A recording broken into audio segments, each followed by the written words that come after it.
I'm Amy Brugh, and I'm also part of the Project. Thank you for being here. And thank you for hiring such smart people like Bethany and Lauren. And Lauren, or Bethany, I brought I scribbled on it already, but I'll give this to you since we're all talking so fast. Just want to make a brief comment about HIV being a chronic health disease, but having some unique issues related to stigma, and also being an infectious disease with public health implications. So we're a little bit unique, even though we are a chronic health issue.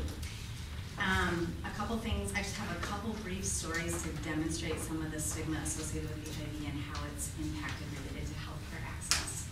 We just went to a community meeting in Alexandria that we do with a partner organization, World AIDS Action Network.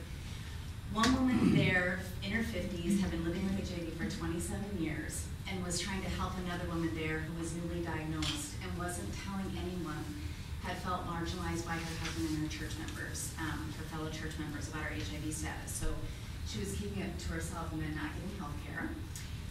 We operate an AIDS line. It's a hotline, if you will, for HIV prevention and service information. One of our AIDS line staff just told me a story yesterday.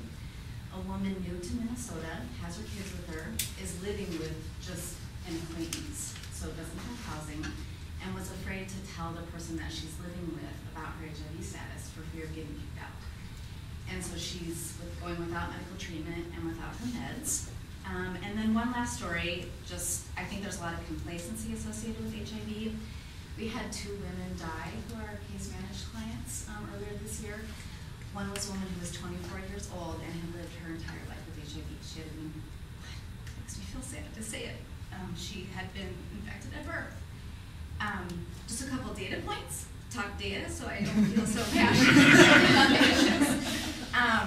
Most recent data, 2007, from our Department of Health, which is actually a little bit more accurate than the CDC data. Only 27% of new cases of HIV infections are among women in Minnesota, but that's up from 18% just 10 years ago. So women are increasing in their rates of new infection. And like has already been mentioned with other health issues, women of color are greatly disproportionately impacted. 69% of new cases are among women of color, primarily African-born and African-American women. And then related to policy requests, we also strongly support healthcare reform with a robust public option. I agree with what you said about the public health and prevention elements. Obviously, we feel strongly about the existing condition issues. And I also just would say that we feel strongly about other health issues like prevention through the CDC and the Ryan White program being reauthorized to fit in with how healthcare reform is. Thank you for being here. Thank you. I'm Lorie Alveshere. I'm the policy director at MOAP, Minnesota Organization of Adolescent Pregnancy Prevention and Parenting. We work to promote adolescent sexual health and to support adolescent parents and their young children.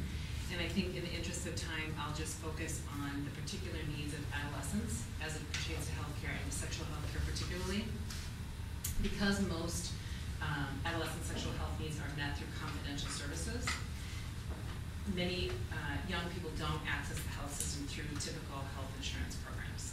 So because of their need for insurance and because of the industry's requirements to submit explanation of benefits if they receive care, they often don't disclose or use their health insurance to access care for these reasons. So it's important that that aspect is kept in mind as healthcare reform moves forward. One other thing, I'm just losing my train of thought here. I also have my points prepared here. Many of the healthcare providers who provide this confidential health service are specifically trained to serve adolescents, and that is a critical piece of getting good healthcare to them in a timely manner so that prevention can be effective. Of note, the teen pregnancy rate in Minnesota and in the United States has risen in the last 2 years after decreasing for more than a decade. Recent research shows that that is probably because of decreased use of contraception. And so I think we also, in line with the complacency around HIV, need to be aware of some complacency around these issues